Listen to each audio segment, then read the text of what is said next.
Bom dia a todos e todas. Né? Eu sou Itamajé Coelho Cardoso, do povo Munduruku, da terra indígena Quatá-Laranjal. A terra indígena Quatá-Laranjal fica localizada no município de Borba. Eu saí da aldeia com 10 anos, fui para Manaus estudar e agora estou, de vez em quando, retornando para levar alguma coisa para a aldeia. Né? Atualmente, na verdade, eu sou doutorando, né, do curso de educação, no programa de pós-graduação da UFAM. Eu vou defender a minha tese agora, dia 31 de julho. Então, mais ou menos só para situar aqui a nossa conversa. Eu fiquei em dúvida sobre o que eu falaria, né? Se eu falaria da realidade da literatura indígena no Brasil, sem tocar em aspectos teóricos. Então, eu vou tentar fazer aqui uma mescla disso, né? Porque eu acho que o que a universidade está consumindo hoje como literatura ainda precisa ser mais avaliado, melhor esclarecido, né? Porque a gente tem tanta coisa a ser observada na literatura indígena, né? Só que os estudos acadêmicos sequer arriscaram ainda o conteúdo dessa literatura que está sendo hoje objeto de visualização dos próprios povos indígenas, inclusive. Né? Então, é nesse sentido que eu vou desenvolver aqui a minha fala, e vai se dar em 3 blocos. Eu acho que eu fiz aqui um texto pequeno, mas primeiro eu vou falar sobre a situação dos povos indígenas, depois eu vou falar um pouquinho de Morai Chocó, que é o pai da escrita Munduruku. Olha só, o Munduruku tem um pai da escrita, entendeu? Só que pouca gente sabe disso, né? Ou quase ninguém sabe, a não ser os pais do Munduruku. Né? Então, e aí sendo pai da escrita, portanto, pai da literatura. Porque aqui a literatura vai ser entendida no sentido amplo, não só no sentido ocidental do termo, mas literatura como tudo aquilo que é escrito e inscrito em alguma plataforma, em algum lugar. Né? Então, e aí eu vou mostrar isso a partir de Morai Chocó. E o terceiro bloco eu falo sobre o meu projeto para a vida mesmo. Né? Eu sou escritor, mas o que alimenta a minha imaginação são as vozes das aldeias, as vozes dos povos, essas vozes que estão saindo hoje, né, e que estão reivindicando o direito de fala também. Né? E aqui eu começo. Né? Em 1500 eu vi aqui 100% de povos indígenas. 100% em 1500. Em 2010, desses 100% de povos indígenas, reduziram em 2010, eu acho que esse microfone está falhando, não sei, depois olhem aí. Em 2010, esse percentual foi reduzido para 0. 2010 eu cito porque é o dado do IBGE consolidado. O dado de 2003 não saiu, não está consolidado, o relatório final não saiu ainda. Mas a gente pode já prever, né, uma subida nesse índice. Em 2010, essa população de 100% de povos indígenas foi reduzida para 0,4% da população brasileira. 0, não é 4%, é 0,4% da população brasileira. E assim, é só para espantar, porque esse dado é de espantar. Por pouco, por muito pouco, os povos indígenas não foram extintos do Brasil. Por muito pouco. No entanto, muitas culturas morreram ao longo desse período. Muitas línguas deixaram de ser faladas. Em 1500 havia aproximadamente 1.300 línguas. Aqui eu cito um grande estudioso, Ariano Rodrigues, né, que já faleceu. E aproximadamente 6 milhões de povos, de indígenas no Brasil. E em 2010 restaram apenas, com um dado muito otimista do IBGE, 274 línguas faladas e 304 povos indígenas. Ou seja, a nossa perda foi muitas. Né? Muitos povos morreram e constantemente está morrendo um povo. Está deixando de ser falada uma língua. Em 2009 deixou de ser falada, por exemplo, a língua Curuaia, que é uma língua do tronco Tupi, irmã da língua Munduruku. Né? A língua Munduruku permanece viva. Né? Então, é só para mostrar o quanto que o Brasil perdeu desde essa época. Nós perdemos, muitos povos deixaram de existir, muitas cosmologias, muitos mundos. E eu vi que a nossa mesa vai falar sobre, né, o fim do mundo. Muitos mundos foram perdidos ao longo desse processo. Para muitos povos, já não existe mais esperança, porque morreram, porque não vão mais falar, ficaram no passado. Né? E é em virtude dessa memória que sempre temos que trazer, né, para a atualidade, para lembrar que nós precisamos lutar mesmo. E hoje o movimento indígena organizado pensa assim, né, lutar. E hoje é consenso para os povos indígenas que a escrita se tornou uma ferramenta não estética, mas de sobrevivência. De sobrevivência. Hoje nós precisamos da escrita para sobreviver. E aí eu digo a escrita alfabética da língua portuguesa também, e principalmente, porque não se pode negar o fato de que os povos indígenas também têm a sua escrita própria, que não é a escrita ocidental, mas que tem a sua escrita, mas que passa longe, passa muito longe de ter o prestígio que tem a escrita ocidental. No caso do Brasil, a escrita em língua portuguesa. Por isso é que os escritores indígenas no Brasil hoje estão escrevendo em língua portuguesa. Escrevem também nas suas línguas originárias, mas escrevem principalmente para os não indígenas. Né? A minha avó falava isso. Daqui a pouco, talvez eu fale um pouco mais sobre ela, porque a minha avó hoje, só para lembrar uma grande teórica que eu tive na vida, que foi minha avó, Esther Cardoso, ela tem 104 anos hoje, ela não fala, não ouve e não escuta mais. E provavelmente não sente mais a gente. No entanto, ela foi uma grande lutadora do povo Munduruku. Foi uma grande referência. É a última falante da língua Munduruku do Amazonas. E eu digo última com base nos estudos que eu desenvolvi, porque no meu mestrado eu trabalhei com as últimas falantes da língua Munduruku, e a minha avó é uma das últimas falantes. Ela nasceu em 1920, ou seja, num período em que os Munduruku só falavam a língua Munduruku, não falavam português no Amazonas.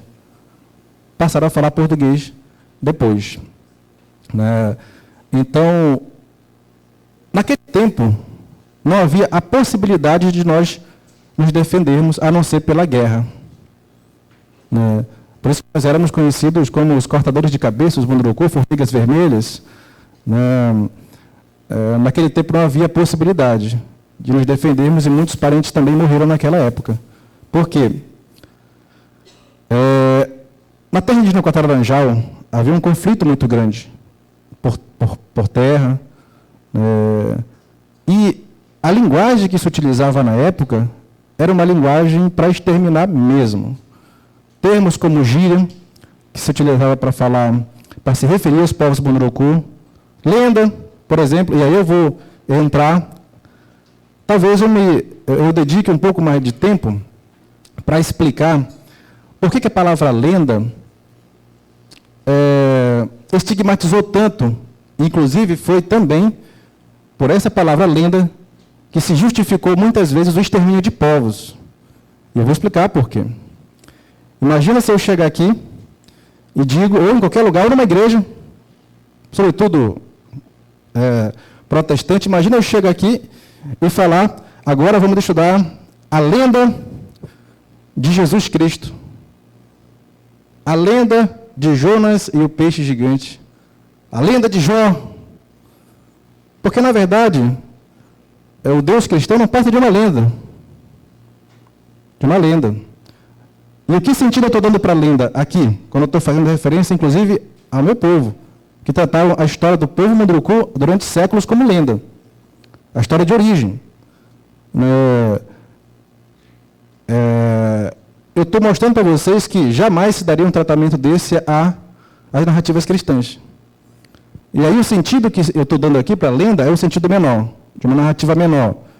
É a narrativa que é o sentido que está na mente do povo brasileiro, quando se fala de culturas indígenas.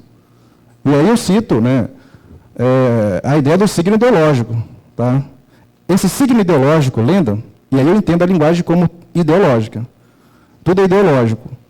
Eu entendo assim, para entrar na teoria, Aqui eu faço referência ao Bakhtin, Voloshinov, Medvedev, que desenvolve todo um conceito de linguagem a partir da ideia, né, e olha aqui, né, eles próprios não se consideravam ocidentais. Medvedev foi fuzilado, tá, né. Esse signo ideológico lenda, ele durante muito tempo, e até hoje, torturou as mentes dos nossos parentes. Por quê? Desde os primeiros viajantes que documentaram os povos Munduruku, por exemplo, eu cito especificamente o povo Munduruku, mas isso serve para outros povos, eles tratavam esses povos com uma linguagem estigmatizadora, com uma linguagem menor, rebaixando. Essa tradição veio, Spix Martius, o casal Agassiz, muito contribuíram. Tá? Aqui a crítica que se faz é a projeção dos signos ideológicos daqueles tempos, por isso que eu falo em ressignificação dos tempos, os signos ideológicos que vieram daqueles tempos e que até hoje permanecem na cabeça dos nossos parentes e do povo brasileiro. Eles tratavam as culturas indígenas como lendas. Spix Martius, o casal Agassiz, Gonçalves Tocantins, né, Grunberg, por exemplo, embora não falasse do povo Munduruku. E isso veio. Esses signos ideológicos estigmatizadores entraram na linguagem do povo brasileiro também, e aí a crítica talvez que doa um pouco, pela literatura brasileira. Né? O modernismo fez isso, por exemplo, sem perceber, ainda que bem intencionado. Mas o modernismo trouxe essa linguagem estigmatizadora para dentro da discussão, e essa linguagem, esses signos se espargiram na mente do povo brasileiro, como se fosse normal você tratar uma cultura indígena como lenda. Para os centros de valores indígenas, essas culturas não são lendas, ou não eram. Para alguns, a cultura originária ainda permanece muito viva, para outros não. Para algumas culturas, eles até consideram, de fato, que a sua crença originária é lenda. Isso tem que ser dito. Porque é o que não se fala, por exemplo, na universidade. Os próprios indígenas, muitas vezes, por falta de conhecimento, por falta de instrumentos para resistir, acabaram comprando essa ideia também. E assim ficou. Né? E aí, às vezes, a universidade lê determinadas literaturas achando que aquilo que estão lendo é a realidade do povo brasileiro. Não é. Não é. Um exemplo. Aí eu vou tocar na ferida mais ainda. Né? O próprio Macunaíma, de Mário de Andrade. Mário de Andrade foi um gênio, mas ele era refém do seu tempo. Ele era refém do seu tempo. O que Mário de Andrade fez foi ler Kockenberg, que já tinha lido, né, a cultura do Storypunk, por exemplo, com um viés já estigmatizador, tratando essas culturas como lenda. É só ver nos textos dele, que está traduzido para o português. A recorrência do termo lenda aparece inúmeras vezes. Só que também Grunberg era refém do seu tempo. Ocorre que os tempos passaram, que o movimento indígena organizado começa a falar, e eles começam a questionar certos termos que se utiliza a respeito das suas culturas. Principalmente a ideia de lenda.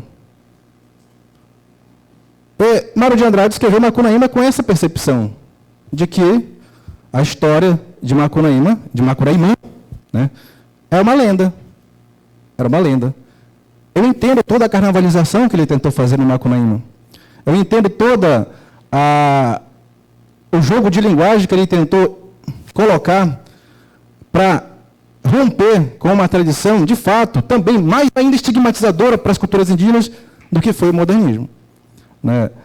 Mas ocorre que o Brasil é constituído de 3 centros de valores, que eu vou colocar como gerais, que são os centros de valores indígenas, os brancos e os afro-brasileiros. Eu vou colocar assim. Né? Só que se pegou os aspectos mais estigmatizadores das culturas indígenas para se aplicar numa literatura. E um desses aspectos estigmatizador é a ideia de lenda, que é uma tradição. Isso não é uma questão de Mário de Andrade, não é uma questão é uma tradição gigantesca de etnógrafos do século XVI, XVII, XVIII, que trouxeram essa imaginação E atravessaram essa imaginação, atravessaram os tempos, com esses signos ideológicos que justificaram, inclusive, a morte de muitos povos. E aí, por exemplo, no começo do século XX, a minha avó, e uma das minhas parentes, Cecília, ela falava, né, que naquela época, quando, do contato com seus avós, inclusive, o que se fazia? Aqueles que queriam tomar as terras pegavam as crianças, jogavam, as crianças indígenas, jogavam para cima e aparavam no facão. Isso aconteceu com muitos povos, inclusive com o povo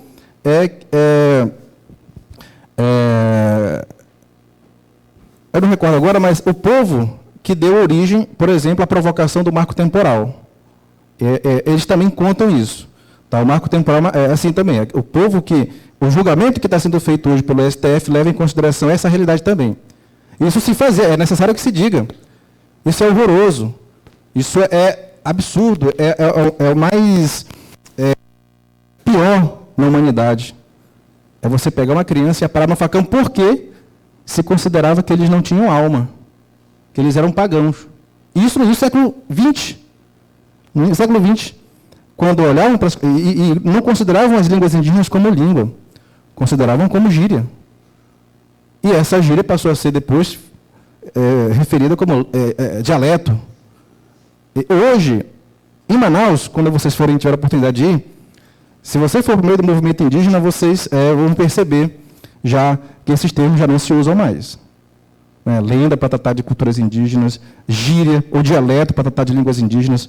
O próprio termo índio, vocês sabem que está em xeque também. Apesar de o termo indígena ser um pouco mais eufemístico, mas ainda assim é uma melhor alternativa que nós encontramos. Porque tudo que se falou sobre povos indígenas se falou de uma perspectiva enviesada, estigmatizadora. Então, os tempos mudaram. Nós precisamos ressignificar nossa linguagem. Nós precisamos beber na fonte, se possível, direto dos povos indígenas. Ouvir na fonte as histórias. Porque o que se escreve hoje sobre literatura indígena não toca na realidade do povo brasileiro ainda, do povo indígena. Não toca. Eu digo isso com muita clareza. Com muita clareza. Voltando à questão da lenda. Porque aqui o negócio a questão da lenda, o que fizeram, por exemplo, com a história de origem do povo Munduruku. Caruça Caibô, grande deus Munduruku. Quando o SPI começou a dialogar com os antropólogos e tal, mesmo os antropólogos naquela época, refém do seu tempo, olhavam as culturas indígenas com muito preconceito ainda. Embora eles também fossem grandes ajudantes, grandes parceiros na causa dos povos indígenas. Mas eles estavam reféns do seu tempo. E aí, quando a FUNAI foi criada, veio para cá um grupo que também muito contribuiu, mas que aí é necessário que se diga, o CIL, que é o Summer Institute of Linguistics, que foram os melhores documentadores das línguas indígenas do Brasil. Foram os melhores. Documentaram inúmeras línguas, centenas de línguas. Documentaram, estudaram, construíram uma gramática para essas línguas, mas qual era o objetivo? Estigmatizar. O objetivo do CIL, na verdade, era tornar as histórias de origem dos povos indígenas menores. Tanto que traduziam a Bíblia para a língua dos povos indígenas, e aí, quando iam falar dos povos indígenas, referiam a cultura desses povos como lenda. A Bíblia não é lenda, mas a história de origem dos povos indígenas eles colocam como lenda. Um exemplo disso é a coleção Aipapayan Amekauem, História dos Antigos Munduruku. Nessa coletânea, que foi, na verdade, orientada pelo CIL, e aqui não é ataque ao CIL, eu já disse, o CIL contribuiu muito, mas também tem o seu aspecto ruim, porque também foram reféns do seu tempo. Inclusive, muitos pesquisadores ajudaram a fazer isso. Pegaram essas histórias e transformaram em lendas. E aí, assim, na capa do livro, Aipapayan Amekauem consta História dos Antigos Munduruku. Na borda do livro consta Lendas Munduruku. E na contracapa do livro consta Lendas Munduruku. E o que os Munduruku começaram a fazer? Chamar suas próprias narrativas de lendas. Quando isso seria impensável fazer numa igreja, por exemplo, ou numa universidade, porque eu acredito que a grande parte de vocês acredita no Deus cristão. Eu também acredito, né, quando me convém. Mas quando me convém, eu prefiro acreditar ainda mais em Carol Sacaibã, né, porque eu acho que eles dialogam, né, em Cristo também. Né, o Cristo originário também. Né, não é aquele Cristo que está sendo pregado por esses neofascistas, não. Tá? Aliás, eu quero deixar aqui um agradecimento à Bahia, porque eu acompanhei a votação, né, lá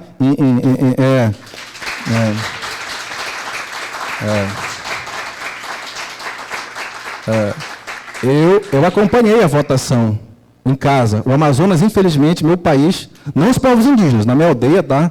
Na minha aldeia a gente fez um trabalho de base, vou mostrar daqui a pouco. Lá só, aquele imundo teve só 2 votos.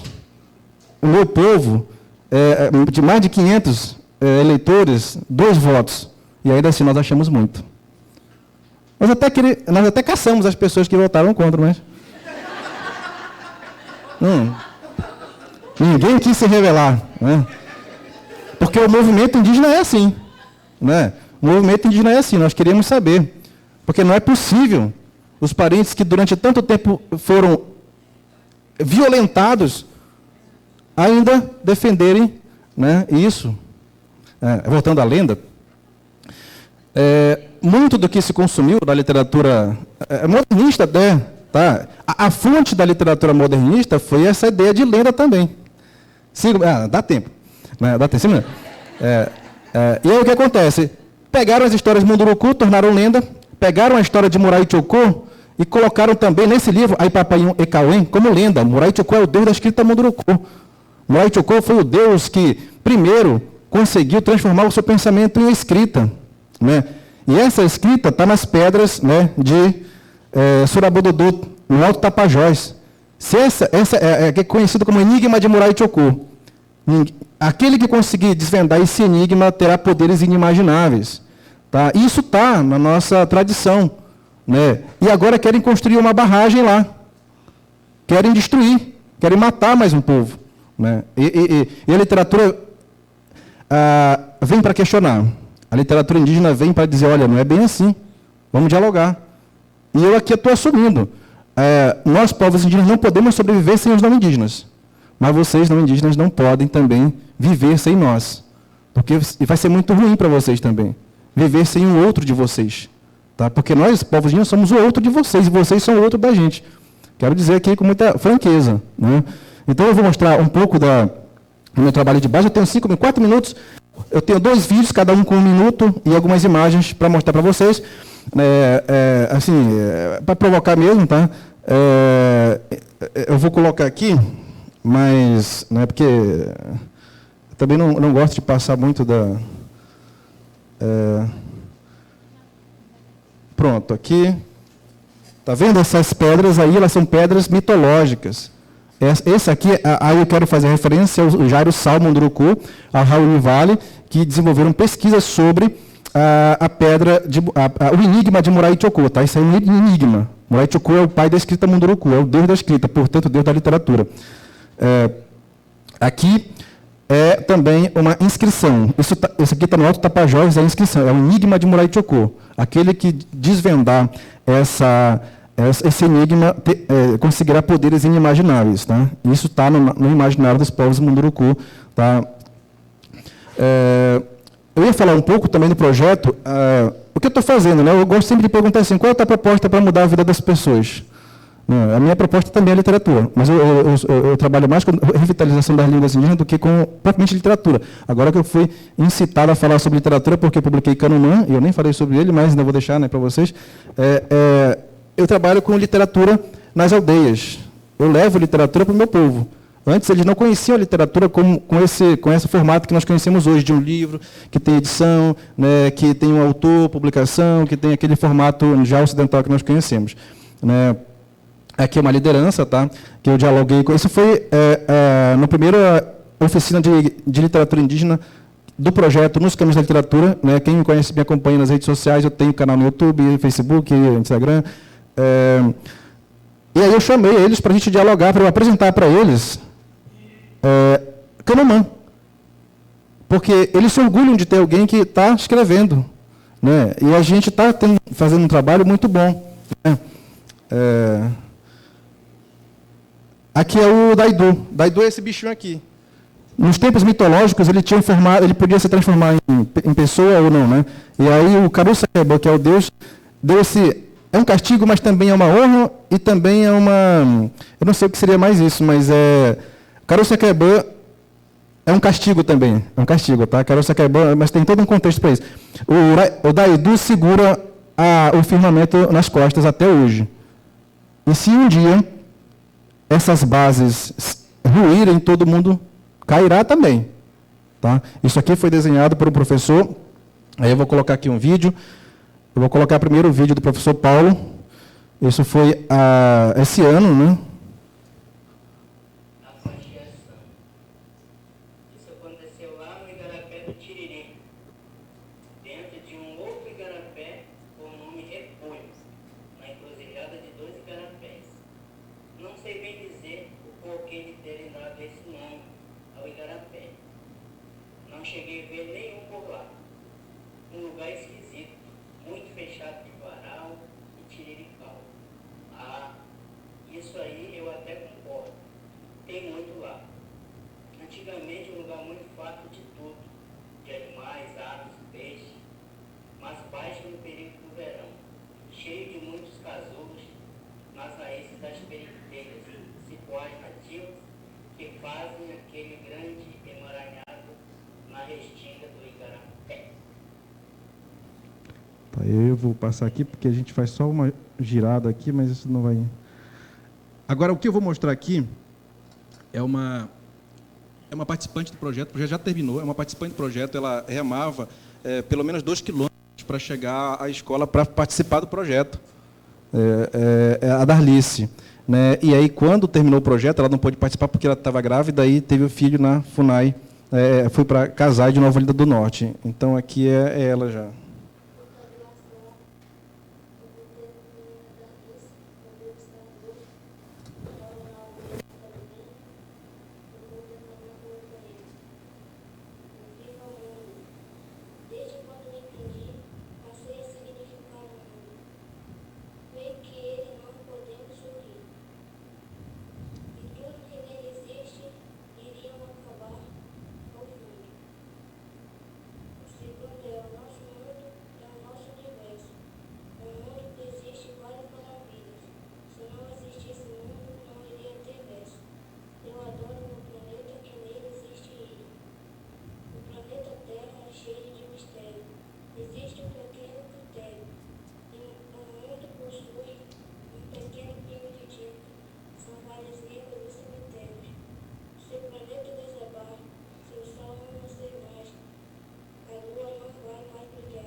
E assim, a fonte da minha literatura vem daí. Né? Daí que uma fórmula que eu levo para a vida é: a oralidade alimenta a literatura e a literatura atualiza a oralidade. Essa é uma verdade que eu levo, né? E que, para mim, só tem sentido fazer literatura quando essa literatura chega nas bases.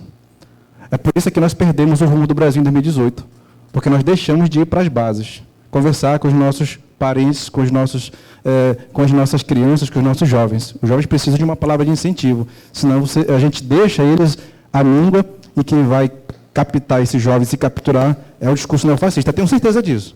Se a gente não ir para as bases, vai acontecer a mesma coisa, porque o Brasil está numa boa. Obrigado.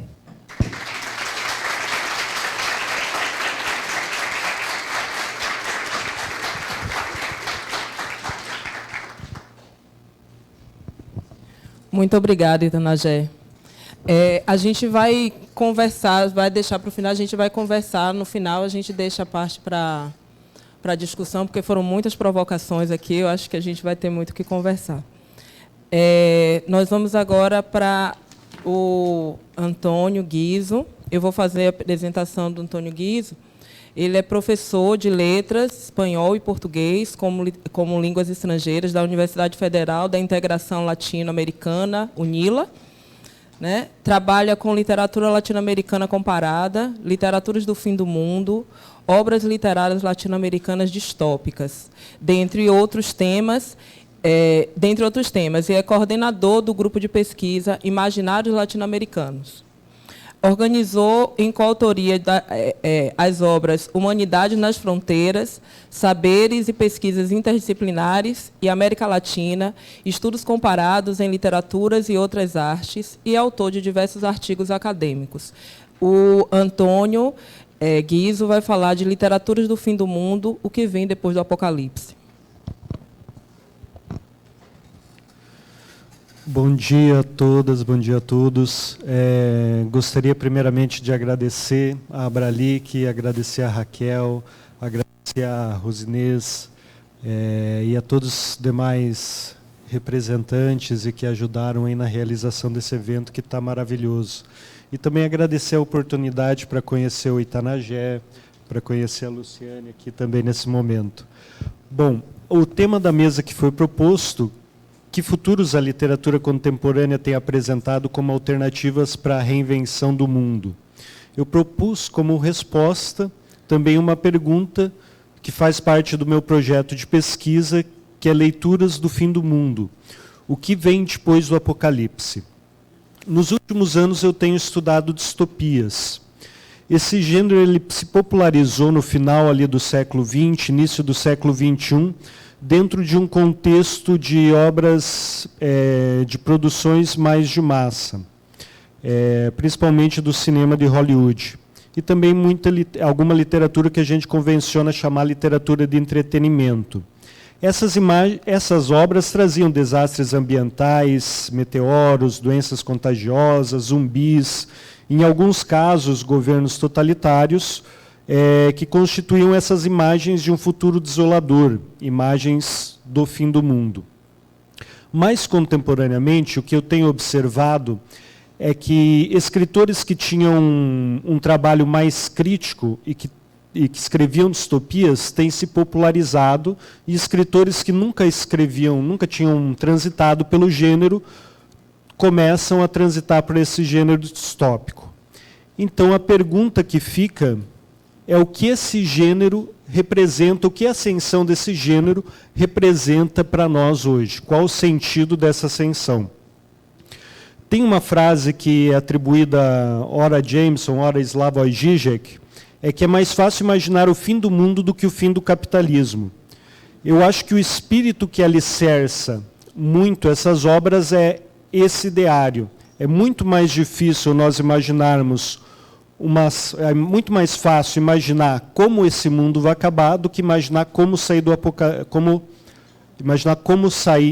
do capitalismo. Essa frase ela é meio constituída a partir do pensamento do Francis Fukuyama, que em 1989 ele defendia que nós chegamos no ápice da evolução humana. O que seria esse ápice? A junção do capitalismo com a democracia neoliberal. Essa seria a solução das lutas sociais, seria o fim da luta de classes, como a gente aprendeu no materialismo histórico, e a democracia liberal, então, representaria o ápice do desenvolvimento do ser humano. De lá para cá, vários pesquisadores, vários artistas, vários escritores têm apontado as contradições que existem nessa ideia de democracia liberal. E a distopia, que é uma forma literária muito antiga, a gente pode imaginar dentro também, compreendendo no gênero a literatura apocalíptica, pós-apocalíptica, desde o Apocalipse cristão, ou várias outras narrativas. Essa forma distópica, ela começa a figurar os medos sociais. Então, ela passa de uma literatura que figurava catástrofes ambientais de uma forma não crítica para figurar como o ser humano é o responsável ou será o responsável pelo apocalipse. Então, governos totalitários, perversão no uso das tecnologias, destruição ambiental, sociedades militarizadas, coletivismos compulsórios, a tirania da maioria, líderes tiranos, têm sido elementos que aparecem nessas distopias contemporâneas. Então, enfim, o que a gente compreende é que o gênero passa a figurar a generalizada percepção negativa das transformações políticas, sociais, econômicas e ambientais da nossa época. Nesse cenário, 3 são eixos fundamentais das distopias contemporâneas: um eixo político, um eixo ambiental e um eixo tecnológico. No Brasil, nós não temos muita tradição na ficção científica. Então, o que eu observo nas obras que eu venho estudando é o entrecruzamento entre o eixo político e o eixo ambiental. As 3 obras que eu vou ilustrar, apenas trazer alguns exemplos aqui no pensamento, é A Extinção das Abelhas, de Natália Borges Polesso, A Nova Ordem e O Colapso da Nova Ordem, de Bernardo Kucinski. Outra característica muito interessante dentro dessas distopias é que cada vez mais elas estão representando o nosso presente e o nosso cotidiano. Há uma espacialidade e uma temporalidade cada vez mais premente. Por exemplo, se George Orwell, em 1949, escreve a obra 1984, ou seja, pensando um mundo, o colapso de um mundo 40 anos depois, dentro de um universo muito diverso do que ele vivia, hoje essas obras têm pensado as distopias no nosso tempo e no nosso cotidiano. Então, quais são as contradições dessa ideia da democracia e do liberalismo como o último estágio da humanidade que esses autores estão apontando? Uma primeira contradição que eu observo é a expropriação do meio ambiente. Isto é, como a gente aprendeu em Marx, que a expropriação das condições de trabalho do trabalhador foi fundamental para o desenvolvimento do capitalismo, no início do capitalismo, hoje a expropriação ela atua em outros campos. E o que nós vemos é o crescimento da expropriação da qualidade do nosso ambiente, da qualidade do nosso ar, da qualidade dos nossos alimentos, do nosso clima. O capitalismo cada vez mais expropria essas potencialidades, essas necessidades que nós temos para continuar sobrevivendo. Mas essa expropriação nunca se dá de forma igualitária. Ela ocorre de forma diferente entre os países desenvolvidos, os países ricos, e nós, os países em desenvolvimento, e também dá de forma desigualitária entre as classes sociais. Ou seja, enquanto uma parcela da população consegue viver confortavelmente com tecnologias climatizadoras, com saneamento, água potável, qualidade do ar, outra parcela sofre ou sofrerá diretamente as transformações climáticas decorrentes do sistema de produção capitalista. Nessas obras, nas 2 obras, o que nós observamos é a escolha que foi realizada pelo Brasil de entrar no mercado mundial do trabalho como produtor de commodities e como essa escolha ela acaba afetando a população e o meio ambiente. A segunda contradição, que tem muita relação com essa, é a descartabilidade do ser humano. Não necessariamente, cito Harvey agora, não necessariamente a morte de pessoas expostas e vulneráveis e a destruição generalizada de habitats prejudicarão o capital. Justamente porque grande parcela da população já se torna redundante e descartável dentro dessa perspectiva brutal dos ganhos econômicos. Em Kucinski, o que a gente vê? Uma gradação. Primeiro, a perseguição e assassinato dos opositores. Kucinski trabalha uma obra muito dentro da realidade do governo anterior. Depois, nós vemos a perseguição e assassinato dos indesejados economicamente, quem que são? Doentes crônicos, velhos, indígenas, quilombolas, desempregados e moradores de rua. Posteriormente, a disseminação dentro da obra, a disseminação intencional de um vírus letal. Por quê? Porque, citando um trecho de Kucinski, dentro dessa mecânica da colocação do Brasil dentro do mercado mundial do trabalho, o Brasil da nova ordem não precisa 210 milhões de habitantes. basta um mercado interno de 30 milhões de famílias, já que o agronegócio é voltado essencialmente para a exportação. Então, o que nós observamos nessas obras, aqui citando Kuczynski, é essa intersecção que a gente observou também nos últimos 4 anos, nas políticas dos últimos 4 anos, de um modelo jurídico institucional, ou seja, de uma legislação e de medidas governamentais inseridas dentro de um modelo biopolítico que gradativamente foram constituindo esse estado de exceção, esse limiar da distinção entre o direito e a violência, que colocou à mercê da vontade soberana, à mercê do capital, diversas vidas. Outra contradição que esses autores citam, que eu cito aqui, é a impotência reflexiva. O ímpeto do capital foi mercantilizar todas as instâncias, privatizar todas as instâncias da nossa vida. O meio ambiente, a saúde, a educação, serviços sociais, moradia, trabalho, segurança, lazer e, inclusive, os afetos e a nossa própria religiosidade. Tudo isso é capitalizado.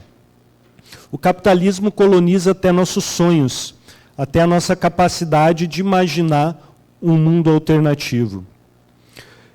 Ou seja, o que nós vemos é a transformação, citando Marilena Chauí, do Estado, operada pelo capitalismo neoliberal, de uma instituição pública que deveria ser regida pelos princípios da igualdade, legalidade e legitimidade, em uma empresa manipulada por interesses privados, que desejam eliminar ou transformar em mercadoria todos os nossos direitos sociais. E nós vemos isso e também compreendemos que muitas vezes parece que nós não temos nada para fazer contra. Então, isso que se chama da impotência reflexiva. Dentro da nova ordem do Kuczynski, isso é metaforizado com um chip de customização de humanos conformados, é a metáfora que ele usa. Seria o implante de um chip dentro do nosso cérebro que bloqueia as nossas funções críticas e as funções analíticas da nossa mente. Ele metaforiza, de certa forma, o que Harvey pontua, que a alienação do capitalismo também atinge a nossa própria capacidade de responder à violência que o capital faz conosco. Dentro dessa perspectiva, essa ontologia empresarial que colonizou a nossa cultura, educação e trabalho, até nossos afetos e sonhos, torna-se uma barreira invisível, torna-se uma impotência que faz com que, de certa forma, em alguns momentos, não propriamente nós que estamos sempre refletindo sobre isso, mas uma grande parcela da população se insira dentro de uma espécie de letargia hedônica.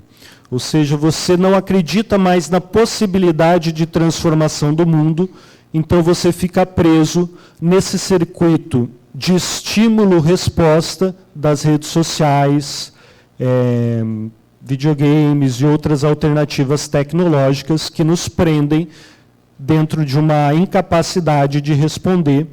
Isso quem observa foi Fischer, mas isso qualquer um de nós que somos professores podemos observar, dentro das nossas salas de aula, nossos estudantes que não apresentam mais uma perspectiva de futuro, um projeto para o futuro, e muitas vezes vão vivendo dia após dia apenas.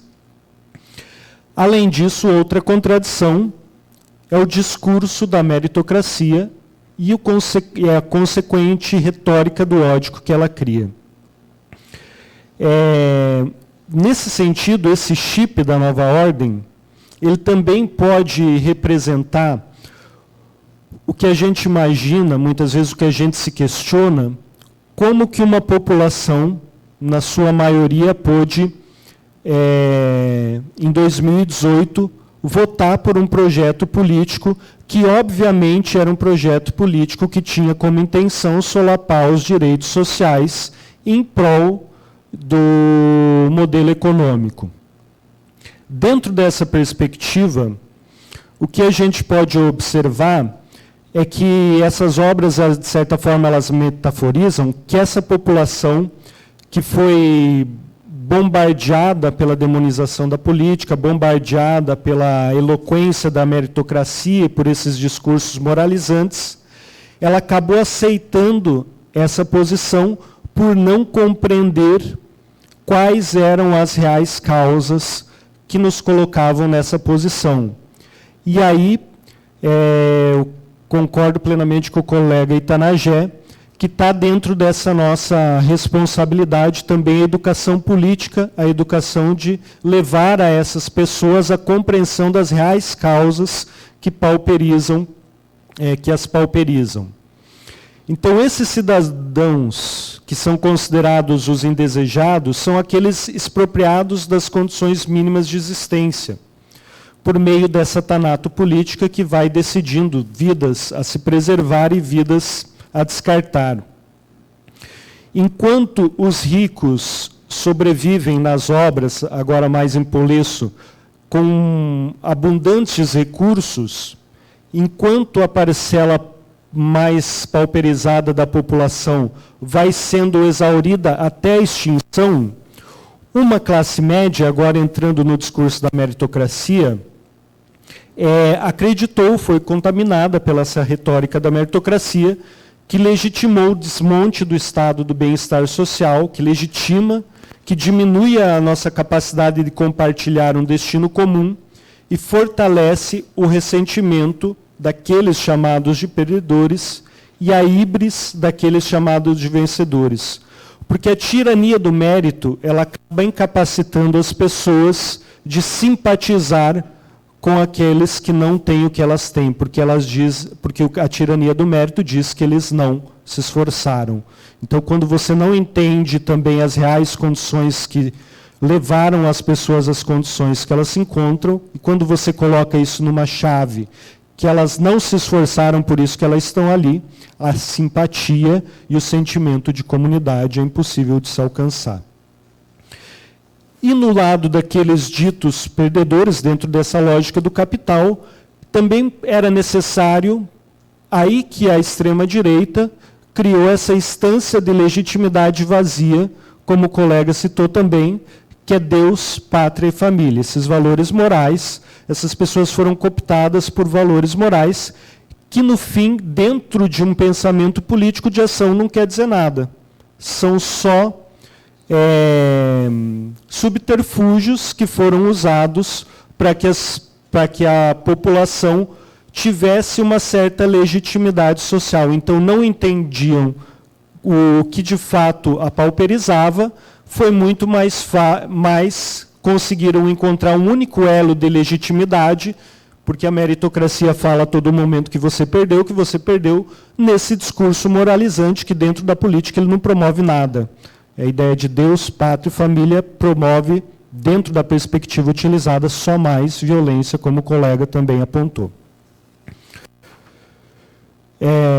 Mas, então, além de mais violência, também promove, dentro dessas pessoas, essa retórica do ódio, que foi encontrar no racismo, na xenofobia, na aversão aos outros, na aversão às chamadas minorias, nesses supostos valores religiosos, patriotas e da família, um elemento de reconhecimento social. Então, já para finalizar, respondendo à pergunta que futuros a literatura contemporânea tem apresentado como alternativa para a reinvenção do mundo, nesses dois autores, nessas obras do Kosinski e da Polesso, nós encontramos um final utópico, um final positivo. Na extinção das abelhas, a protagonista foge do Brasil para a Argentina, onde encontra uma comunidade organizada por mulheres que recebem refugiados e se orientam por um ideal de comunitarismo, de compartilhamento dos recursos, de ajuda mútua. E o colapso da nova ordem do Kosinski, o vírus que havia sido disseminado propositalmente, ele acaba afetando o chip de customização dos humanos, e os sobreviventes recuperam gradativamente a consciência crítica e voltam-se inicialmente contra a nova ordem e em seguida contra o capital financeiro, contra os bancos. Então é mais ou menos aqui ele traz essa metáfora de como também a forma como a política enfrentou, uma forma descabida como foi enfrentada a pandemia, isso também foi despertando a consciência crítica de uma grande parcela da população. Dentro da obra, eles fundam a República Popular Utopista do Brasil e instauram o Tribunal Brasileiro da Verdade sobre a Grande Peste, a fim de investigar o número injustificável de mortes durante a pandemia e as relações do evento trágico com os processos de exploração do capitalismo neoliberal. Assim, nós encontramos nessas duas obras, ora pela fuga e construção de uma forma de vida comunitária em outro espaço, ora pela tomada de poder e implementação de outra forma de vida comunitária, dois finais que se direcionam para uma perspectiva utópica e que rompem com os elementos do ecossistema capitalista que impossibilita a nossa capacidade de construir uma forma alternativa de socialidade. Nós encontramos, assim, citando Harvey, a verdadeira e necessária revolta da natureza. Não a imagem de uma natureza furiosa a destruir a humanidade, mas a revolta da nossa própria natureza. A revolta da nossa própria natureza contra quem temos que nos tornar para sobreviver em um mundo governado pelo capitalismo neoliberal. Uma revolta humanista contra a inumanidade, pressuposta da redução da natureza e da natureza humana a pura forma, mercadoria. Um espírito de revolta no qual palavras como dignidade, respeito, compaixão, cuidado e afeto se tornam slogans revolucionários. Então, em Kosinski e Polesso, nessas obras, nós encontramos a necessária transformação do espírito humano para o rompimento da apatia e sentimento de impotência que nos cerca e também para o rompimento do estado brutal que nós encontramos. Então, essa revolta contra a mercantilização da nossa natureza humana e a necessária luta pelos direitos sociais solapados pelo neoliberalismo. É o direito de ter onde morar, de ter o que comer, de se sentir protegido, bem como o direito à liberdade dos afetos, sem conotação de valores. Então, o que nós vemos dentro dessas obras é a ideia de que nós não vivemos o fim da história, na ideia do fim das classes. O que nós vivemos hoje é uma luta de classes, só que é uma luta de classes em que um lado, o lado dos detentores do capital, está roubando nossos direitos e nos impede de perceber como estamos inseridos nesse campo de batalha. Então, o neoliberalismo é a maior de todas as lutas de classe e a mais grave de todas, porque ela impossibilita a nossa capacidade de ver o que realmente está acontecendo. Então, por isso que eu acredito que essas obras, o que elas apontam, o que elas dizem para nós é o necessário despertar da nossa consciência, a necessidade de destruir esse chip da ideologia neoliberal que nos cega. E essa é a mensagem dessas e outras obras que colocam como missão, tanto para nós educadores, como missão para uma literatura comprometida com a reinvenção do mundo, a capacidade de despertar a consciência. E seria isso, muito obrigado.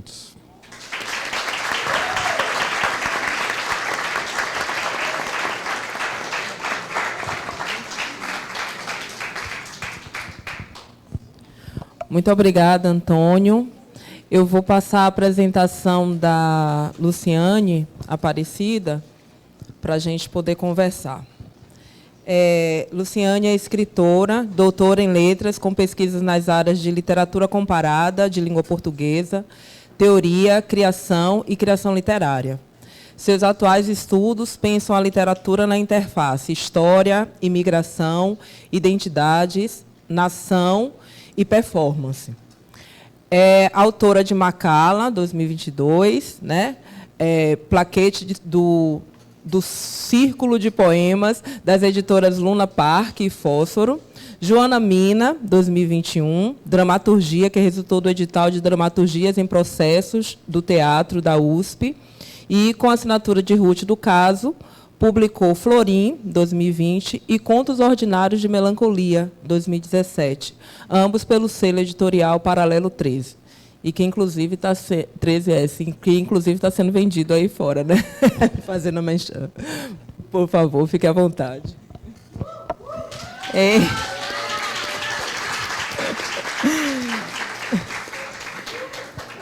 Boa tarde, bom dia. Isso é porque eu vou falar sobre tempo, né? Então, eu tinha que ter essa distinção. Bom dia a todas as pessoas que estão aqui. Eu quero agradecer a Abralic pelo convite, em nome da professora Denise Carrascosa, que está na diretoria também, e quero saudar a instituição em nome de algumas das professoras que estão aqui, inclusive, agradecer. Cito Milena Brito para fazer referência às outras que estão aqui. Essas duas professoras são importantes na minha trajetória, porque eu as encontro na rua. E a rua é um lugar importante para mim, porque eu acho que é um lugar que a universidade deve estar, e porque hoje a minha fala aqui está pautada também no lugar de escritora. Eu estou falando a partir desse lugar. Minha fala parte do que eu tenho realizado e trabalhado com a escrita literária. É um prazer estar aqui com vocês. Você ficar para falar depois, ouvindo duas falas, é incrível, porque eu já mudei, já quis várias vezes, eu quis dialogar.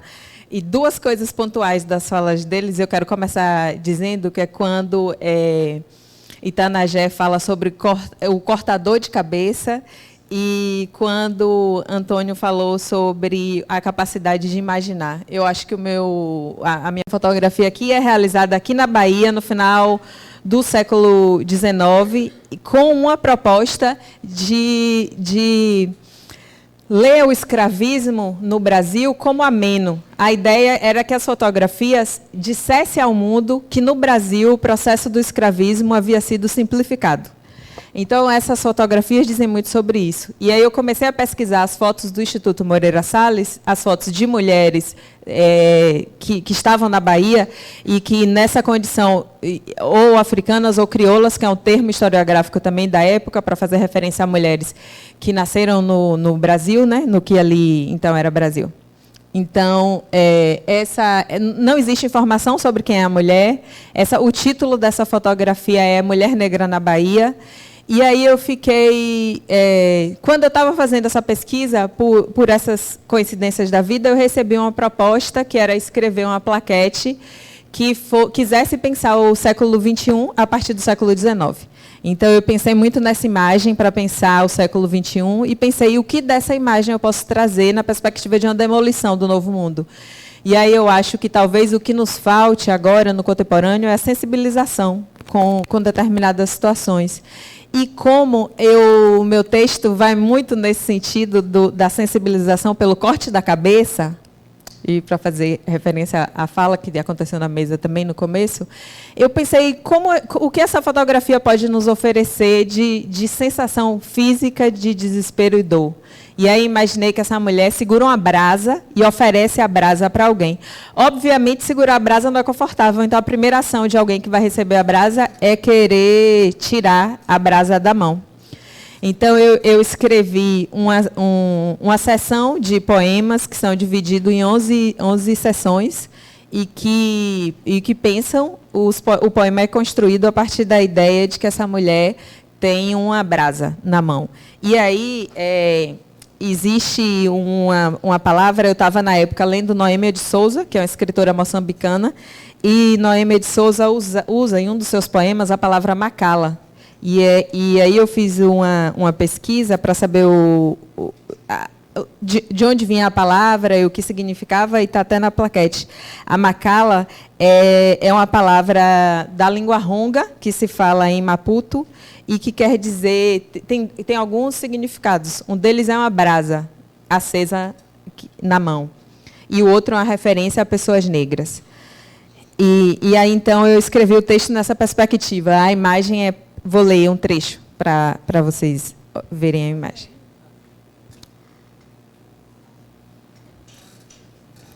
Aí, agora é isso. Meu tempo é uma serpente de pano que nunca envelhece, mas que é muito antiga. Macala é carvão aceso que descansa em tua mão, segura. Minha imagem é geografia das nossas memórias. Lá, luz plana sobre o Índico, aqui teu silêncio. Nessa foto da Bahia, meu olhar macambúzio, meu punho cerrado, onde guardo a macala em brasa que te ofereço, segura. Na travessia, o silêncio tem cheiro de sal e inaugura fendas. Meus olhos são 2 búzios de carne. Dentro deles, guardo a serpente de pano, flores roxas de seringueira e a iluminação d'águas da África Oriental. Macala é o mineral da minha língua, onde apoio minha força, onde guardo saudade entre meus anéis. Sustento a fé no volume de minha saia, nos símbolos do meu balangandã. Machados de ferro de esculpir coragem gritam aos meus ouvidos, ergue a cabeça. Do sobrado, no dia do meu nascimento, vejo a luz plana sobre o Índico e sou feliz. Não estou nesse estúdio de fotografia. Estou antes dessa tua cartografia de nação.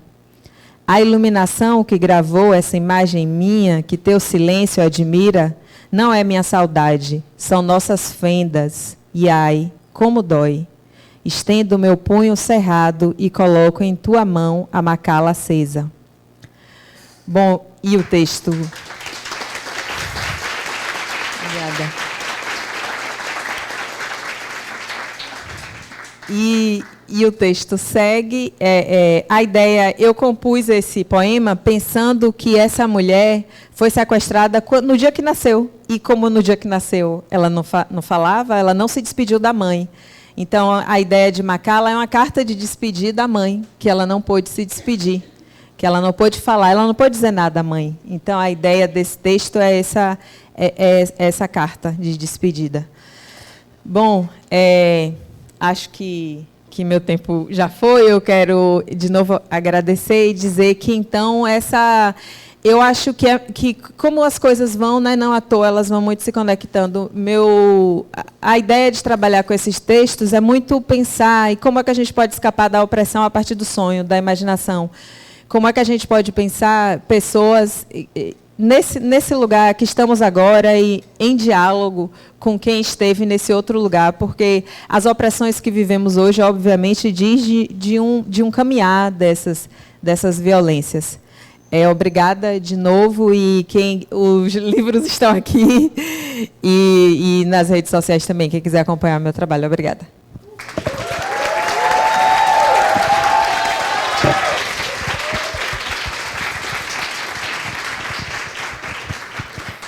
Bem, gente, eu acho que chegou esse momento que é o melhor, né, também, o bom também, de conversarmos. E aí eu gostaria, eu não vou falar, eu gostaria de abrir aí para as pessoas que quiserem, a gente só vai organizando. Eu já vi uma pessoa levantando a mão, foi você levantou a mão, mais alguém?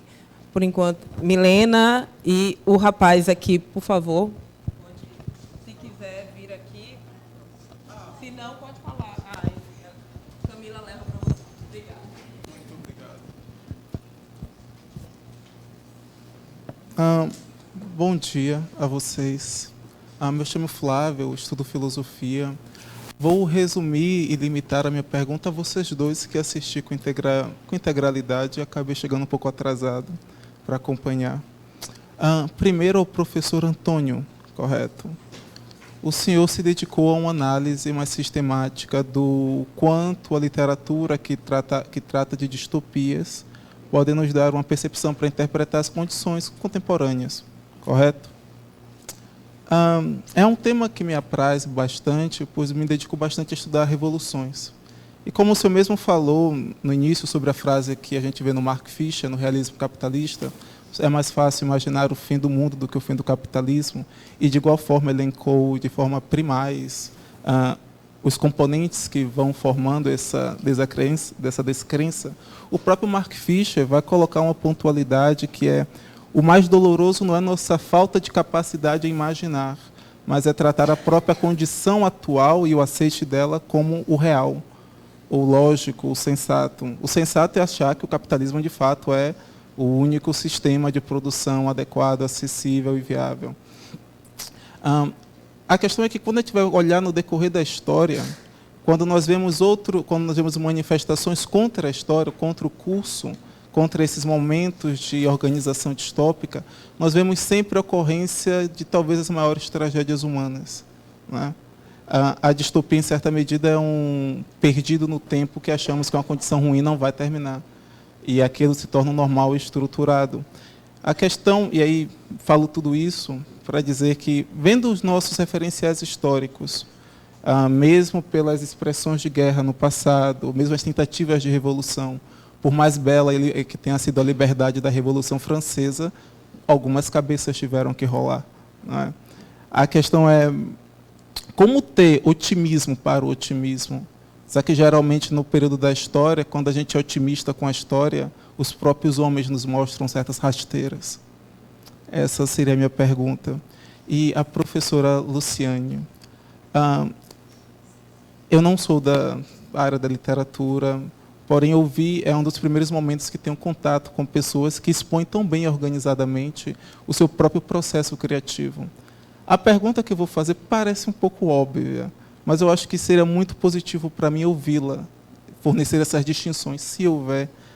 A senhora segue um processo meio que multifacetado de busca de fontes para compor sua história. E, em alguma medida, isso parece que se mistura e vira uma outra coisa que não é mais o que foi. O que eu perguntaria é, onde é que começa a imaginação e termina a memória? Seja da senhora ou seja de uma percepção coletiva.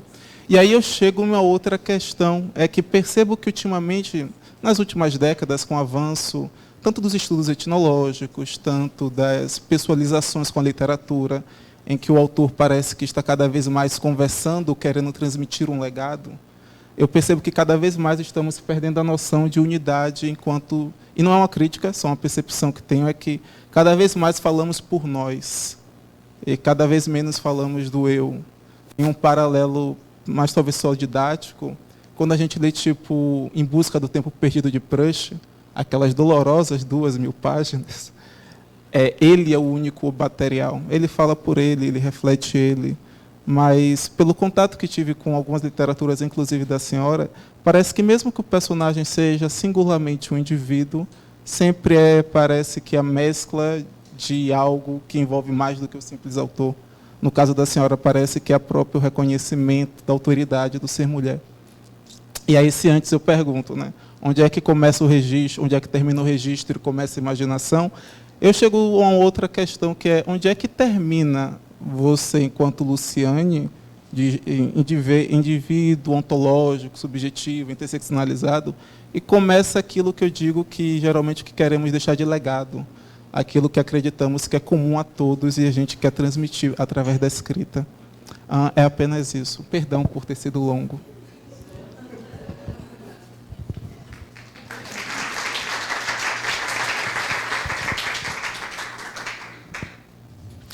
Obrigado, Flávio, pela pergunta.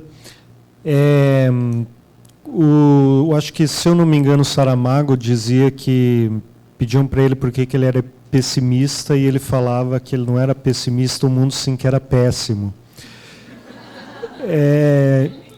Então, dentro dessa perspectiva, como você pergunta, como ter otimismo, né? Porque o que a gente sente, ou talvez o que eu sinta, é que a gente sempre parece ser muito pequeno quando a gente pensa como a economia se constrói, como se constrói esses grandes capitais, como se constrói essa política, como as decisões políticas são tomadas a partir do lobby de grandes corporações. A gente sempre se sente pequeno e todas as nossas ações parecem ser inúteis. Assim, às vezes tem esse sentimento de impotência. Eu acho que aí vem um pouco a primeira impotência e depois a impotência reflexiva do Fischer talvez venha nessa ideia, então não vale a pena nem pensar, porque não tem solução. Mas eu acho que tanto a colega e o colega aqui como escritores, e eu como educador, você como educadora, eu acho que a gente não pode desistir jamais, e a nossa grande missão é uma educação política, uma educação que parte das artes, ou uma educação que parte da academia, ou que parte das escolas. Eu acho que essa é a nossa grande missão. E talvez uma educação política que não fique apenas... a gente consiga romper um pouco esse nosso discurso mais macro, mas levar também uma educação política para as coisas pequenas, para as pessoas entenderem que, às vezes, se elas não estão conseguindo uma consulta médica, o que está acontecendo, qual que é o problema da prefeitura, qual que é o problema do Estado, no que está sendo investido o Estado, ou se ela mesma adoeceu, talvez onde você está vivendo, como você está se alimentando, veja como a sua doença tem relação com essas coisas que participam do seu cotidiano. Então, talvez uma educação política do cotidiano seria muito interessante para as pessoas, porque nós somos impotentes sozinhos, mas tantos e tantos impotentes podem construir uma força que vai, de fato, transformar. Embora eu também não seja otimista, talvez eu seja pessimista, porque está péssimo, é brutal mesmo a situação. Não sei se te respondi, mas era o que eu consegui no momento. Flávio, só podia ser mesmo uma pessoa de filosofia, né? Para trazer essa questão. Obrigada pela questão. E bom, olha, eu acho que eu vou trazer uma teórica para pensar, para tentar te responder. E talvez para escapar da sua pergunta ou para escapar de minha resposta. Que é Leda Maria Martins, quando ela vai escrever sobre o tempo espiralar. E aí eu vou pegar os verbos da tua pergunta. Por exemplo, começar, terminar, buscar. Então, se eu penso nesses 3 verbos e aproximo eles ao pensamento filosófico de Leda Maria, que ela vai pensar um tempo diferente da distinção eurocêntrica de tempo, né? Começo, meio e fim. É linear. Ela vai pensar o tempo é espiral. Então, se o tempo é espiral, o começar, o terminar e o buscar se relativiza dentro da perspectiva linear. Nessa perspectiva, a imaginação e a memória não necessariamente têm ponto de partida ou de começo, ou de saída ou de entrada, ou de segurar, né? Buscar na perspectiva de fui, busquei, segurei. Porque é espiral. Então, nessa perspectiva, eu escapo dessa questão, trazendo essa referência a Leda. E aí, nesse escape, eu, como escritora, estou aqui organizando a fala para dizer dos livros. E isso é uma estrutura de linguagem. Eu estou dizendo como fiz essa pesquisa. Não necessariamente essa pesquisa está no texto. Se uma pessoa vai ler meu texto, ela não precisa saber que eu fiz essa pesquisa e ela nem vai ter essa informação porque não está aqui. E o texto funciona ok para ela. Só que quem está aqui, nesse momento, quem tem o acesso às escritoras contemporâneas, vão ouvir suas estruturas. E aí existem várias perspectivas de pensar isso, né? Teoricamente, tem cursos e cursos que vão, e os cursos de escrita criativa, que vão escrever sobre isso, como a escritora pode pensar ali a estrutura do seu texto. Mas nessa perspectiva aqui, eu acho que isso diz mais da felicidade da gente encontrar escritoras contemporâneas. Então, aí o que eu acho que a gente deve fazer é buscar pessoas que estão vivas escrevendo, porque a gente vai poder dialogar sobre isso. Todas as pessoas que escreveram todos os livros clássicos poderiam ter essa conversa se a gente tivesse a oportunidade de conversar com elas em vida. Então, eu acho que isso diz desse deslocamento também. A outra coisa que você traz, que eu sinto muito de me estender, mas eu não posso deixar de falar, você usa a palavra registro. Isso, para mim, é muito importante, porque o registro, nessa estrutura que a gente está desenhando aqui, que foi o escravismo, foi usado no apagamento do nome. Então, mulheres sequestradas, uma das primeiras ações funções era registrar essa mulher dentro de uma estrutura branca escravista, registrar com outro nome, diferente do nome dela. E uma forma de escapar, de ir para o espiralar dessas mulheres que elas encontraram, é reescrever seus nomes. E aí, várias intelectuais no continente americano, de modo geral, mas as afro-americanas, como Bell Hooks, eu acho que é o ponto de partida principal da gente, ela fez isso, ela reescreve o nome. E aí ela escreve o nome dela, Bell Hooks, é uma referência à avó materna. E eu só estou trazendo isso aqui para trazer mais uma referência do meu trabalho, é que eu não comentei aqui, mas eu escrevo com o nome que eu criei, que tem como referência a minha avó materna, e quando você falou da sua avó, eu fiquei muito comovida, porque minha avó materna é uma mulher viva, de 98 anos, uma mulher que sempre foi muito pontual no desenho da sociedade. Então, é minha grande intelectual, é meu primeiro ponto de referência. Então, minha avó é educadora numa comunidade rural, é uma mulher negra de pele retinta, isso diz muito da estrutura do Brasil, pelo que ela passou, que me disse desde cedo muita coisa. Me disse que do mundo, me disse do tempo, me disse dessa estrutura linear ou não da sociedade, me disse do racismo, da opressão, do machismo, enfim. E eu estou trazendo ela para dizer que eu criei, então, um nome, um registro nominal que quer riscar ou rasgar essa composição estética do compor literatura. E aí criei o nome que é Ruth do Caso, que é em referência a ela, e publico livros que não tem meu nome na capa, né, que é um lugar de valia nessa estrutura da sociedade. E eu faço isso não para que eu não exista, porque se a pessoa abre o livro, eu estou aqui e está dizendo que eu estou trabalhando e fazendo isso.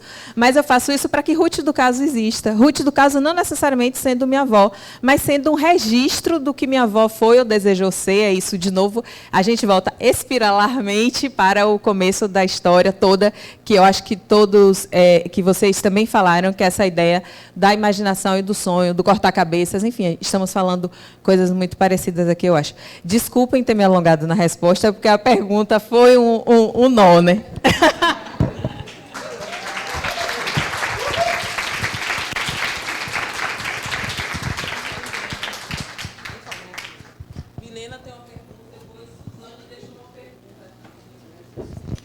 Tá.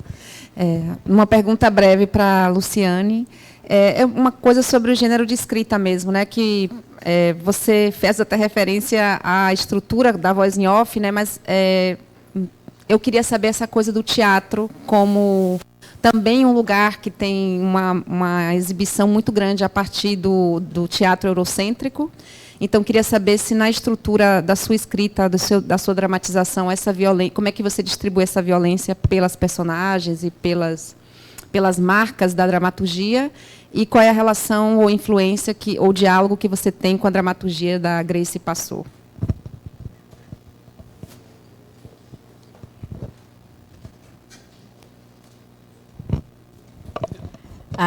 Obrigada, Milena, pela questão. Mais uma questão... Nem sei, mas é uma questão densa também. Vou tentar ser sucinta. Grace Passou é uma grande influência no meu trabalho, sem dúvida nenhuma. E eu citaria uma obra dela, que é Mata Teu Pai. Então, Joana Mina está muito recortado a partir de Mata Teu Pai e a partir de Vaga Carne. Então, essas duas dramaturgias de Grace Passou, Vaga Carne e Mata Teu Pai, são as referências para mim. A outra coisa que chegou ali, a professora Denise Carrascosa, que estudei e li muito sobre teatro também com a professora. E aí, nessa perspectiva, eu penso o texto do teatro como uma estrutura contracolonial, para ir de encontro. Contra como uma palavra que não é... Não, porque eu poderia usar decolonial, né? Mas contra como uma ideia de ir contra uma ação. O teatro como a movimentação de uma ação. E aí, desse modo, essas personagens em cena, sim, elas registram diferentes modelos de violência. E eu vou costurando situações de violência em cada personagem. Como eu disse, eu acho que a voz off, essa é a ideia de um patriarcado que não é um corpo. Em nenhum momento a voz off, o papai, o nome do personagem que não existe físico, né? É papai, mas ele oprime absurdamente. Ele grita, ele diz diversas situações que vão do riso ao horror. E a outra estrutura de violência que eu uso na cena é a iluminação. Então, eu desenhei recortando a iluminação inteira, para tentar desenhar literalmente como é viver numa sociedade opressora, e aí nos recortes de opressão, que é heteronormatividade, racismo e machismo. Que, por exemplo, tem algumas cenas que a mulher está tentando falar e o foco de luz está nela. Aí o personagem homem, Gonçalo, que é um homem branco hétero de uma família escravista, ele segura o foco de luz e arrasta o foco de luz para ele. E literalmente, eu fiz o desenho de cena para ele fazer isso, literalmente. E os personagens começam uma briga corporal para ver quem fica embaixo daquela luz. E aí, só para fechar, total, uma dessas cenas eu uso o discurso de Marielle, do dia 8 de março, que é quando ela diz assim, eu estou aqui e vou falar, porque sou uma mulher eleita para falar. Então, tem uma cena que é essa fala, a personagem Bárbara Poderosa, que no recorte do desenho é uma mulher travesti, ela está tentando falar e ela não consegue, e ela diz isso em cena, né? Ela grita isso, que ela vai falar, porque ela é a narradora daquela história, ela diz. Enfim, é isso. Obrigada pela questão. Bem, gente, eu vou fazer a pergunta aqui. Porque tá na inscrição. Você disse de uma pessoa de azul que também estava. Não. Então é isso. Eu vou seguir aqui a inscrição, que era a pergunta da professora Suzane, que ela precisou sair, e ela pergunta para o Itanagé para falar, porque você acabou não falando muito, né? Para falar um pouquinho do seu processo de criação do livro Canumã, a Travessia.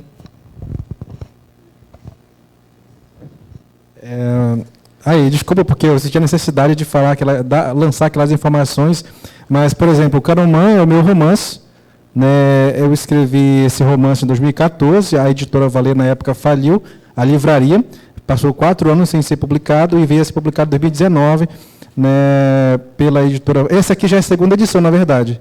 Felizmente, a editora está dizendo, olha, está vendendo. Claro, eu não estou ganhando ainda nada, né? Está lá... Está cheio de caixas de livro lá em casa, porque assim, quando eu vou para a minha aldeia, eu dou os livros para meus parentes, né? Quer dizer, eu não vendo para eles, porque o livro é caro, inclusive.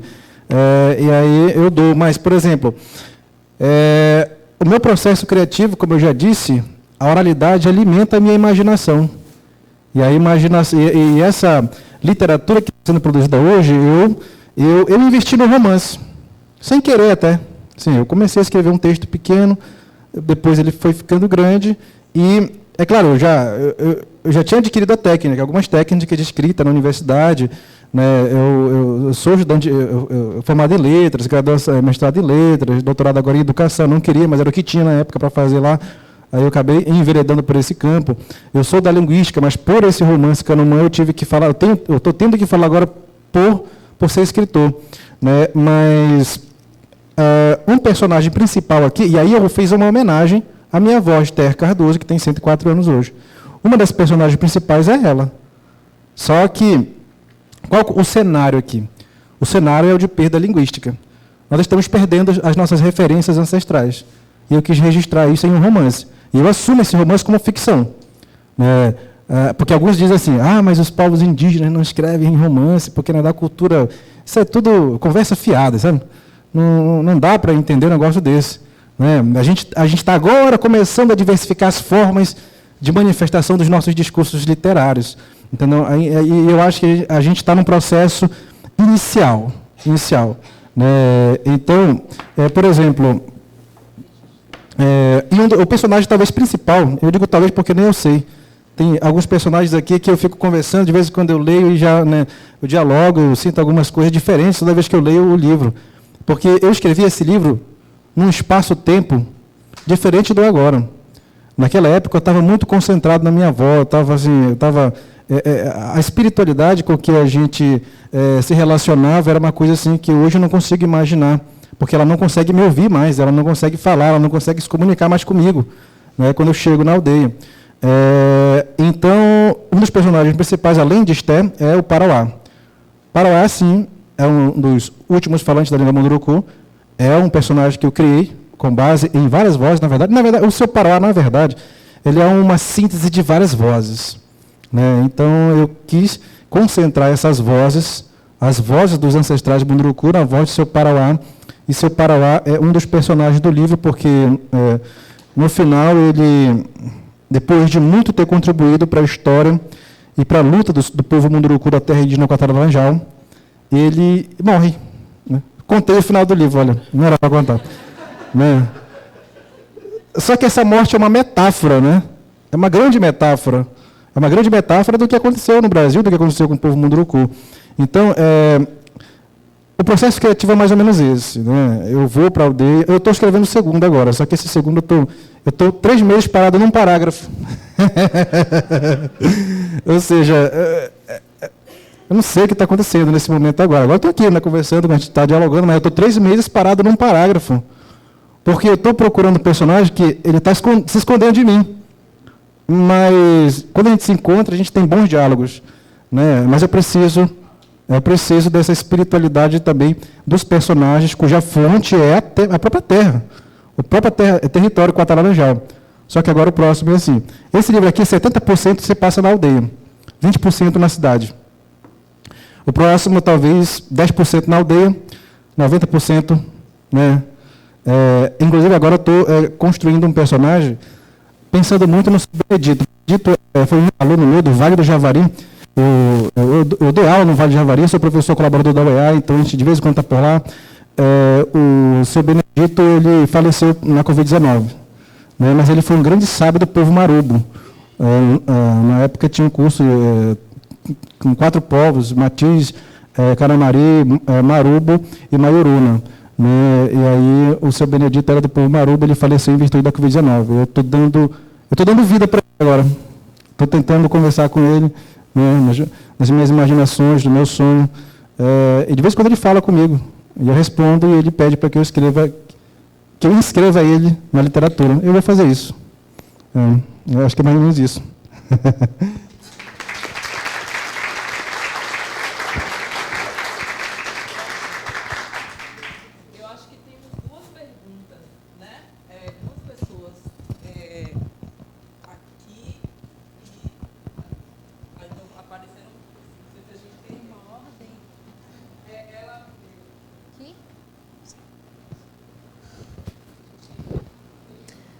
Gente, primeiro queria falar que eu fiquei encantada com a mesa, assim, aprendi, mas queria ouvir vocês ainda muito mais.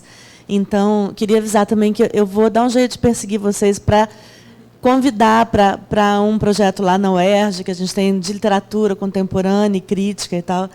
Queria muito continuar ouvindo vocês.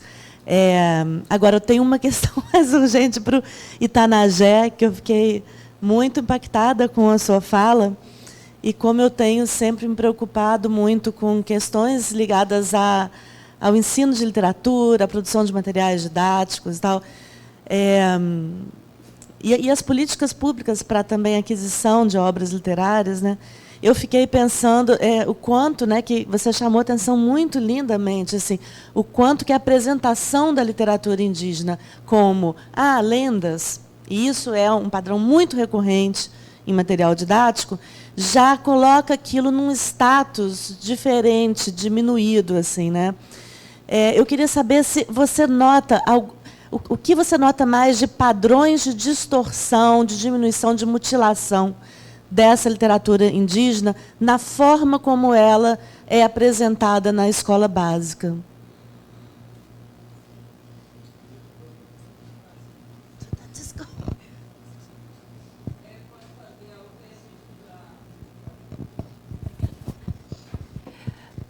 Bom dia, boa tarde. Eu acho que é um pouco dos dois, né? Ou o que a gente quiser. Meu nome é Franci Silva, sou professora da UFPB, do curso de Letras, e tenho trabalhado muito com literaturas indígenas e literaturas de autorias negras em sala de aula. E é muito interessante, né, poder levar essas literaturas para a sala de aula e poder criar, né, outras possibilidades de repertórios para nossos estudantes. Mas enfim, eu quis falar isso porque ainda temos muito poucos, né, professores e professoras trabalhando com literaturas indígenas e literatura de autorias negras em salas de aula. Ainda temos muitos poucos professores e professoras negras e negros na sala de aula. Eu sou a primeira professora negra da maioria dos meus estudantes, na universidade, que tem muitos anos, num departamento que tem muitos anos. E a gente está mudando aos poucos. E se temos poucos professores negros e negras, temos ainda menos professores indígenas, né? Então, a gente precisa falar disso sempre, que parece óbvio, mas o óbvio precisa ser dito, porque não é tão óbvio, não é tão óbvio assim. E quando a gente fala, né, a gente quer despertar as pessoas para algum tipo de reflexão, quem quiser, de fato, refletir. Mas eu queria falar de maneira mais direta para o Itanagé e para a Luciane, que a Luciane já conheço já de longas datas, por essa virtualidade. A Luciane falou do sonho. E o Itanagé falou do sonho também, de alguma forma. Quando você fala do seu modo de produzir ficção, você está falando de sonho, né? Porque eu penso que a gente precisa continuar sonhando. Não sou pessimista, sou muito otimista. Eu acho que a gente precisa continuar sonhando, né? Enquanto educadora e uma docente comprometida ética e politicamente com a mudança e com a criação de possibilidades de futuro, eu preciso sonhar. E preciso, sobretudo, fazer com que os meus estudantes continuem sonhando, né? E aí, como diria a Conceição Evaristo, a gente precisa sonhar para além das cercas. E aí, pensando nessa perspectiva do sonho, quando a Luciane falou do sonho, eu até anotei a frase, e aí vou fazer um link com o Itanagé para concluir a minha fala. A Luciane falou como a gente consegue escapar da opressão a partir do sonho. E aí eu queria muito que a gente pensasse, né, mais sobre isso. Como é que a gente consegue escapar da opressão sonhando? E aí, nesse período agora que acabou de encerrar, eu trabalhei com sonhos Yanomami. E aí os estudantes foram produzir também trabalhos a partir dos sonhos. E eles trouxeram muito dos sonhos dos Munduruku. E eu queria que o Itanagé pudesse falar um pouco do sonho, na perspectiva do Munduruku, e que Luciane falasse um pouco mais para a gente, né? Como é que a gente consegue, né, continuar sonhando? De que maneira a gente consegue continuar alimentando esses sonhos? A literatura é um desses territórios, né, de permitir, de sonhar. E aí, como é que a gente consegue, né? E aí, se toda a mesa quiser falar também, fique à vontade. Mesmo o meu querido colega pessimista, eu acho que ele sonha também, né? Como é que a gente consegue, né? Conseguimos nos libertar das amarras da opressão a partir dos sonhos, e digo mais, né? E criar novas possibilidades de futuro. Muito obrigada.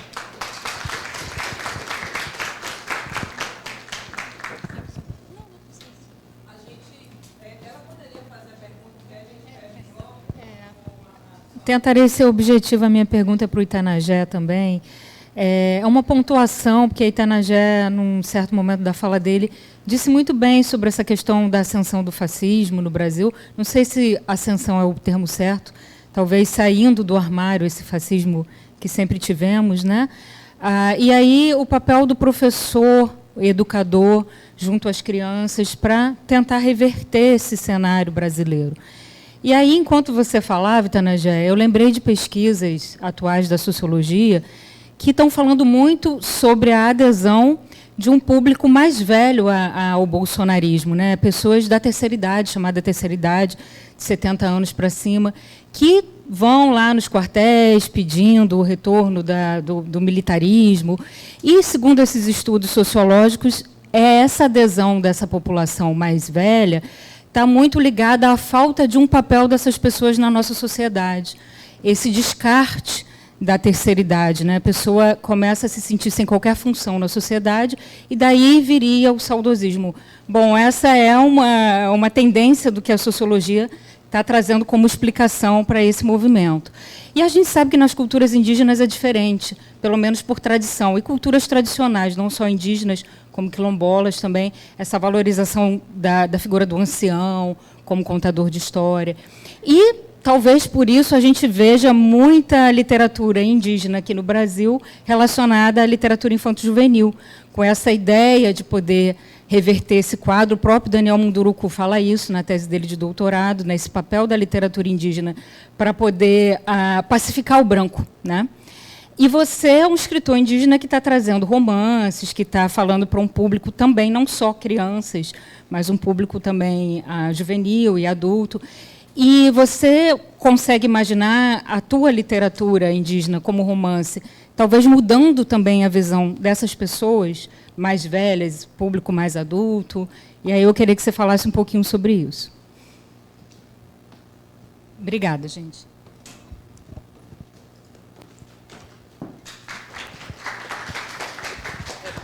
É a da Cristiane, né? Bom, a gente levaria aqui umas 2 semanas para tratar dessas questões. Né? Mas eu vou tentar ser bem breve, bem objetivo e com base em dados. O que eu identifiquei? Eu sou professor, sou pesquisador. Nas escolas que eu ando, eu sempre vejo, primeiramente, o que tem de livro didático que trata das questões indígenas. Sou professor de língua portuguesa, a primeira coisa que eu faço, eu vou lá na área de literatura, abro o livro na página, por exemplo, do modernismo. O que mais se observa, né, quando vão tratar da questão, quando entram na questão indígena, eles pegam o Macunaíma para tratar de questão indígena, como se o Macunaíma fosse uma tradução da sociedade brasileira. Eu entendo toda a carnavalização, mas assim, olha por onde estão entrando para estudar a questão indígena, por um lugar incompatível com o que é a realidade do povo brasileiro. Né? Já foi o tempo passou. Nós precisamos atualizar nossa linguagem, precisamos atualizar nossa imaginação. Mas os professores das escolas públicas, que não é professor universitário, que é 0,000% os iluminados que compreendem Macunaíma. Não, eu estou falando do professor de uma escola pública lá do interior, que muitas vezes levado a ler certos textos incompatíveis com certas realidades, acaba colocando aquilo ali como se fosse uma porta de entrada para conteúdos muito complexos. E aí entra a questão do Macunaíma. Por que eu digo isso? Porque Macunaíma é a obra mais conhecida do Brasil. É a obra que, quando se vai tratar da questão indígena, se fala de Macunaíma como se Macunaíma tratasse o centro de valor indígena com alguma, digamos assim, de maneira compatível com que os povos não merecem ser tratados. Não. Eu, como centro de valor, não vejo assim. Né? Aqueles que não fazem parte da história dos povos indígenas, que não fazem parte do centro de valor, podem não ver. Podem ver engraçado, podem ver uma grande metáfora daquele período e tal, também não vejo assim, me perdoem. Né? Então, quando se vai tratar dessas questões, se vai por aí. Agora que a literatura indígena está começando e tal, discutindo, ainda assim nós estamos muito raso. Muito raso, a gente não está discutindo problemas reais da sociedade brasileira ainda pela literatura, nós estamos ainda num processo inicial, que vai demorar, é verdade, mas precisamos atualizar a linguagem.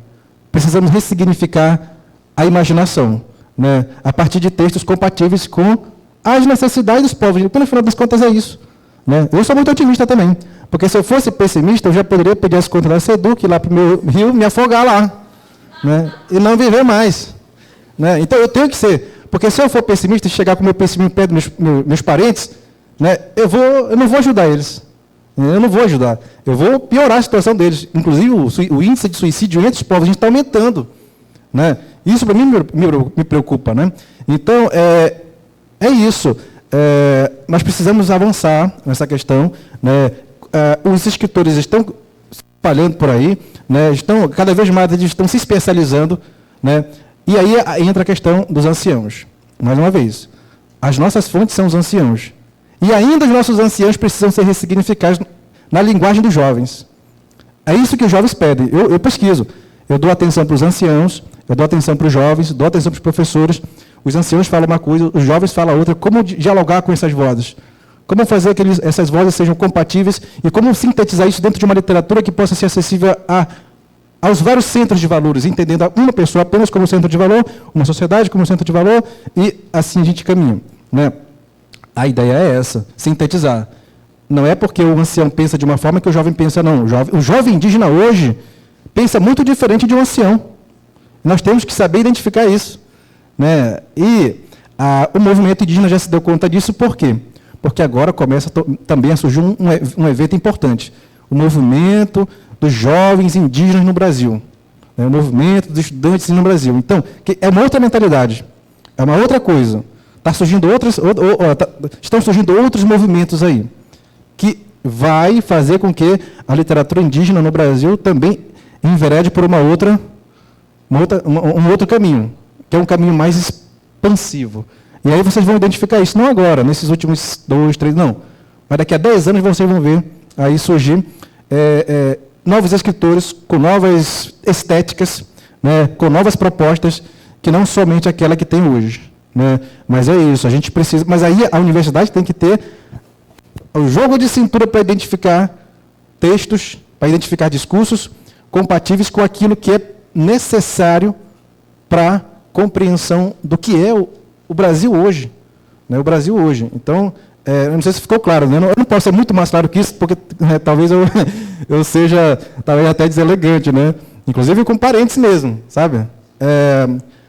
Não dá para negar o fato de que os próprios indígenas, muitas vezes, eles se baseiam em textos escritos para escrever a sua própria literatura. Né? Isso acontece, isso pode acontecer. Mas aí eu deixo esse trabalho para vocês. Né? Obrigado.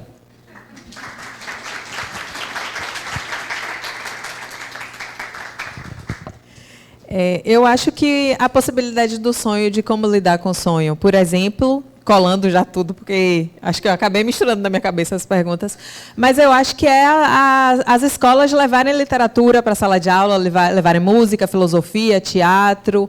Eu acho que é o diálogo com as artes, é uma possibilidade da gente estar sempre se mantendo saudável para o sonho.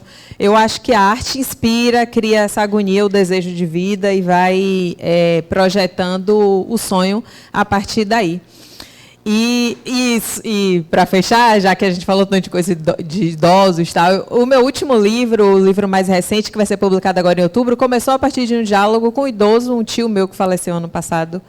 E ele estava desenganado, vinha desenganado há 10 anos. Ele foi desenganado, era um homem imigrante nordestino que foi viver na lavoura de cana em São Paulo. Eu sou de uma comunidade rural do interior da Bahia.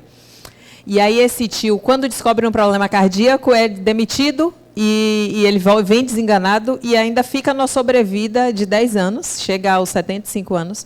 E aí, em 2009 e 2019, ele já estava no momento que a gente já estava percebendo que aquela podia ser o fim. E aí eu conversei com ele, eu comecei a pensar assim, meu Deus, eu estou embaixo da árvore que eu cresci, e meu tio também, em épocas diferentes. Eu ali com quase 40 no momento, e ele com 75. E eu imaginei, vivemos aqui embaixo dessa árvore. Essa árvore já existia quando eu fui criança, e ele também. Vou perguntar a ele o que ele viu aqui embaixo. E aí ele me disse o que ele foi vendo, fui anotando aquelas coisas. E aí meu próximo romance, que sai agora em outubro, é a história de 2 mulheres que adotam uma criança. 2 mulheres idosas de 70 e outra de 80 anos, que adotam uma criança de 3 para 5 anos. Então, eu acho que existe uma urgência da gente, dessa... Como é incrível, né? Essas conexões, obviamente, as pessoas pensam quando organizam as coisas das vezes. Mas eu acho que está nessa perspectiva desse idoso que está lido como excluído na sociedade, e eu estou falando de pessoas de comunidades negras e indígenas, pensar, nos dizer desse país. E isso, de algum jeito, nessa perspectiva do espiralar, toca também nessa criança, né?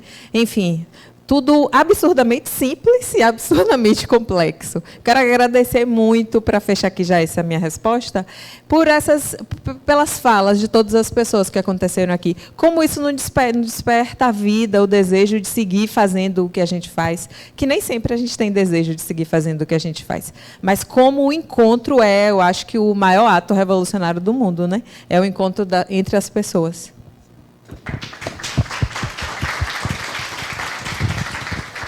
Bem, a hora já passou. Eu gostaria de agradecer muito a Itanagé, Antônio e a Luciane, e aos intérpretes de Libras que estão aqui com a gente sempre. Muito obrigada e bom final de congresso, né, para vocês.